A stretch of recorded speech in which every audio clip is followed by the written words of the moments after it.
Hello and welcome to Fusion Fundamentals with me, MJ. In today's video, we're going to be taking a look at a project I've been working on for quite some time. It's quite a fun project. It's basically a prototype for a prosthetic arm, a muscle activated, so it's electronically controlled, and it actually has a powered grip.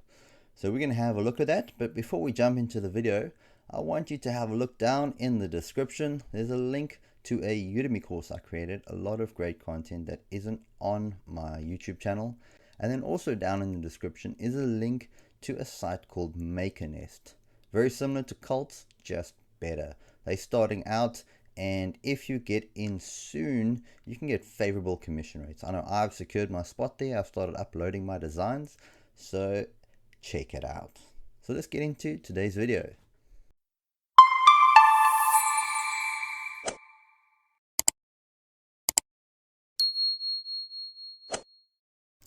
Alright, so this is my early development prototype of a robotic prosthetic arm. I've been working on it for quite some time now, just in my spare time.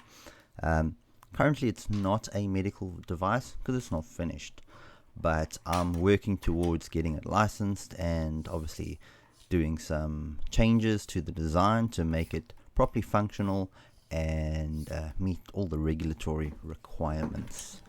So basically what's happening is we've got servo motors that are being controlled by an ESP32 board, and then the trigger is coming from a surface EMG sensor. We've got these electrodes on the forearm, and that picks up the electrical activity in the muscle and sends that trigger signal to the board, and the board processes it.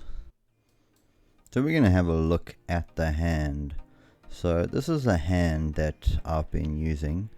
It comes from a free open source model called the Flexi hand. So what I did was I imported that hand into Fusion 360. It was a STL, so you can see this is a mesh, and then I made a bunch of changes to it. So what I ended up doing was adding in some holes to screw it in, a pathway for the wires, and just something to support the connection. Also lifted this top section up to make a bit of space for the servos to fit in, and then a bit of a path for the servos. This is a very rudimentary version.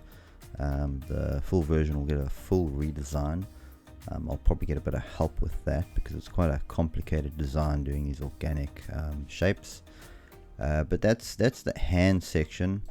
And then on top of that, I've got this little wrist plate just to add a bit of contrast, and then created this palm plate. So basically what that'll do is just cover up the servos and the wires, as you saw in the video earlier. Then we've got the arm. So this is where I'm going to house everything. So just mount the ESP32 on there like you saw. At the moment I've got sort of a battery pack stuck on the side, and then also got another arm version that's got a housing for a power bank. It's a bit of a redundant one because I went with the battery bank on the inside, so I'll adapt that. But this is basically just to have something to show a potential investor to get funding to develop something a bit more suited to an actual prosthetic device environment. This will be a low-cost device, so it won't be competing with things like the Hero arm. This is just my initial design, just to get it functional, make sure it works, and then we've got a little cover there. So that's the CAD side of things. We're not really going to be going into any of the design today, just showing you what I have done. So here you can see we've got the hand connected. We've got our board inside, our servos, and at the bottom we've got the wires coming out to the electrodes. And when I flex, sends the trigger signal, flex again. So it's kind of like a latching switch. I've got it working fairly consistently, and I've set a delay on the thumb.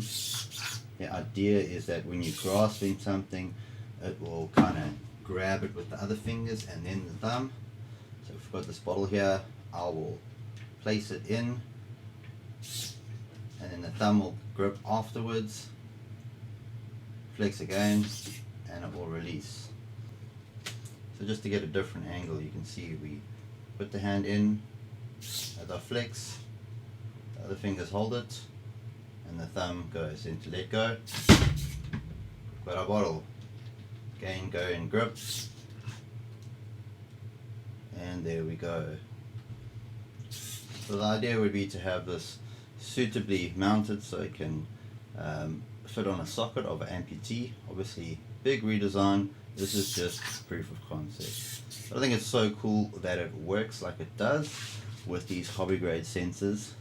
Only problem is occasionally you have false triggers, so you'll have no trigger signal and then suddenly the hand will trigger. That's because we've got a lot of noise and interference from just general electrical signals in the body, and what we do need is some instrumentation, amplifiers, op amps, and a custom design on a more high fidelity sensor. So you see sometimes you get a delay, or you'll end up getting too many. And then also there we've got some triggers based on just me touching here, giving a bit of interference. These electrodes will then not be stuck onto you, they'll be dry electrodes that you'll wear on like a sleeve, so you'll pull it on and it'll be in place, because obviously it's not convenient to be sticking on electrodes every time you want to wear your arm. But that's basically my arm. So that's my robot arm that I'm working on. Hope you guys enjoyed the video. If you did, please do like and subscribe. Leave a comment down in the comment section. Let me know what you thought about it, any design improvements, ideas, or anything at all. Until next time, bye.